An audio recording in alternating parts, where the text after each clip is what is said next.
Hello, everybody. It's Phil here from the OK Football Show. I've just finished watching the Championship playoff final between Sheffield United and Sunderland. And the first thing I need to say is congratulations, Sunderland, on making it to the Premier League after nailing a 2-1 victory in the 95th minute. Congratulations to the Mackhams, the Black Cats.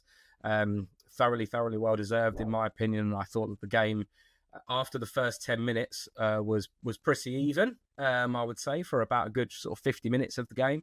And ultimately, they got it over the line with some very good changes, I think is fair to say, from Reggie Lebris. So Sunderland off to the Premier League. Sheffield United will have to make do with another year in the Championship.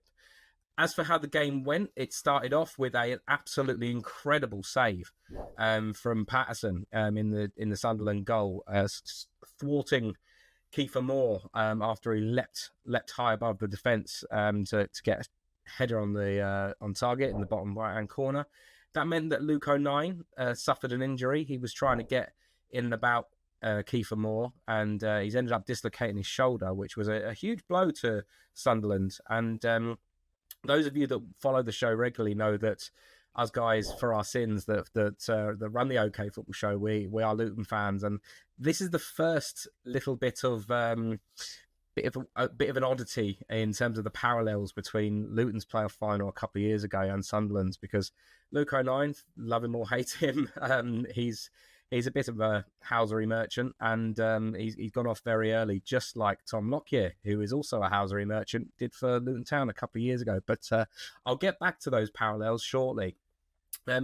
Anyway, moving forwards, Sheffield United look with a wonderful breakaway goal. You have to give serious props to them, and they've proven over the course of the season that they're very good on the break. I think in the playoff semi-finals, despite what was a massively convincing scoreline against Bristol City, they did prove that they can soak up the pressure, go up the other end and cause the opposition a problem. And that was exactly what Gus Harmer did.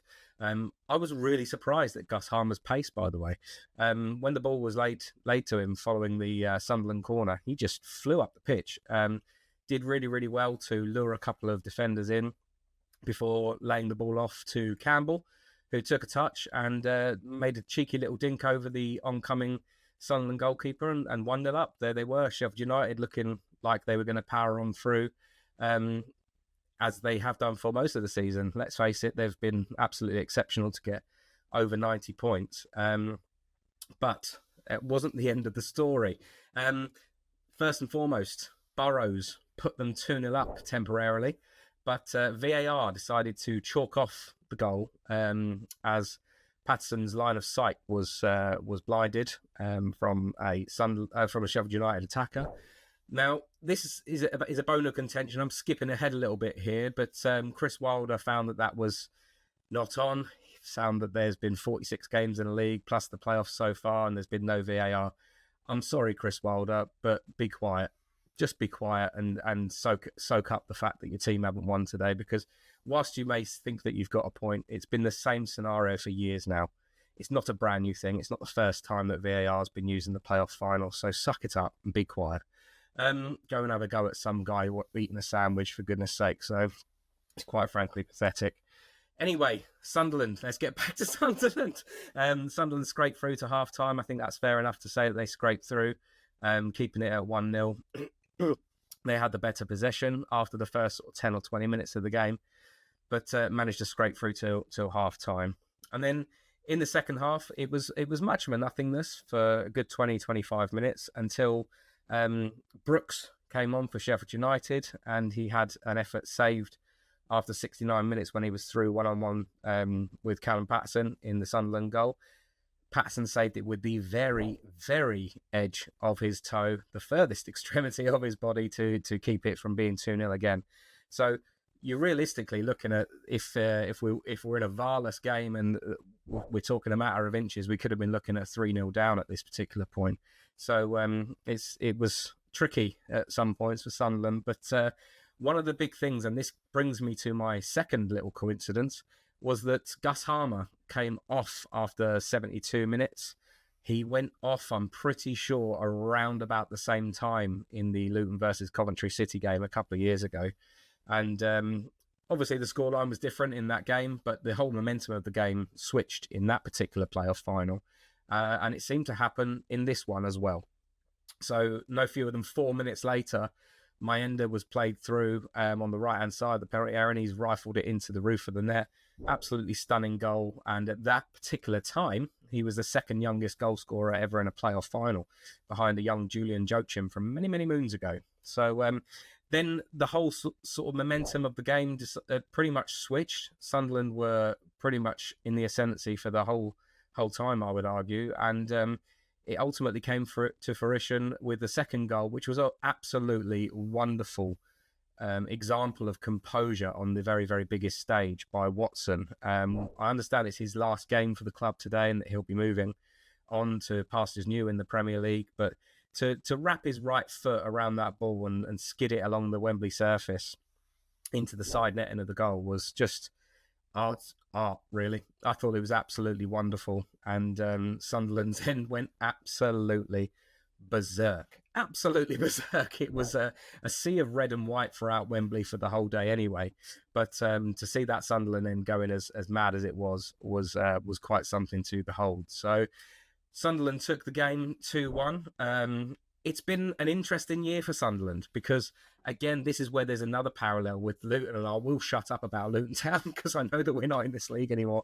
But when Luton Town went up a couple of years ago, they were in third place and they had nothing really to play for quite some time in the playoffs. And there's always that balance to be had about how much momentum you can take into the playoffs. I think that a lot of people thought that Coventry City were going to turn them over in the semi-finals because they had that momentum. Coventry City have been in stunning form since around January.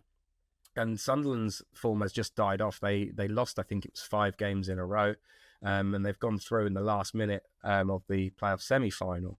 And somehow, from somewhere, they've gained some momentum in this little mini tournament that we call the playoffs, and managed to bag it. And off to the Premier League they go. You can't say anything but fair play to them. I think that Reggie Lebree's obviously got a very, very young but very, very talented squad. They're very, very, very tight-knit. I think that when you listen to the players' interviews after the game, they realise how much of a journey it's been. And it's not just been through the Championship. It's been from League One up until this point. And they've got some exceptional players. And I don't mean to be on the bandwagon, but when you saw the likes of Enzo Lefebvre get on the ball, the guy has some serious, serious quality. And you've got Joe Bellingham that's sitting in the middle of the midfield. I mean, these guys have got some serious, serious talent between them. And ultimately, they got it over the line. So they'll be very much looking forward to being back in the Premier League, in and amongst the elite. They will certainly be looking forward to a trip to St James Park. I cannot wait as a neutral to see the game between Newcastle United and Sunderland play out in the Premier League. That's going to be quite something to behold. So absolutely congratulations to Sunderland. As for Sheffield United, like I said earlier on, Chris Wilder started to have a bit of a moan about VAR and how they've been done a mischief by VAR. But realistically, Sunderland just didn't look, other than the first 10 minutes, that they were going to be at it. And I know that I'm going to sound like a hypocrite because I said that they could have been 3-0 up, but ultimately they weren't. And they just looked tired, lethargic, and just didn't really look at it at all. So he will go back to the drawing board. I'm sure that Sheffield United will probably back him if he wants to continue into next season. And it is one of those situations where that points haul that Sheffield United have got is so vast. To think that they haven't gone up into the Premier League is quite something. So I guess it's now a case of seeing how many teams pick off some of their players, see if they're able to maintain the squad that they've got, or if other players look for pastures new, players that like Gus Harmer, like the likes of Vinny Souza, whether they can go and do it in the Premier League, because they'll be busting a gut to try and go and get that chance again, because they've played up there with Sheffield United last year and they will have wanted to make an immediate return. But I'll sign off this video by once again reasserting my congratulations for Sunderland.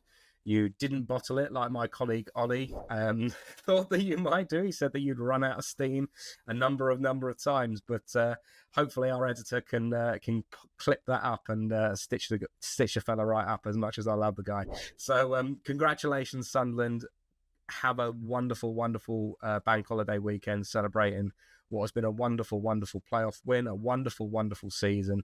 That start at the start of the season just set you alight. Those first 10, 12 games, and ultimately you've managed to find a formula to get it over the line. So congratulations, Sunderland, and look forward to seeing you in the Premier League. If you're not following already the OK Football Show, please like and subscribe. We're a growing channel, and keep an eye out for us next season when we'll continue to talk about the Championship, where Sunderland will no longer be, but Sheffield United will be.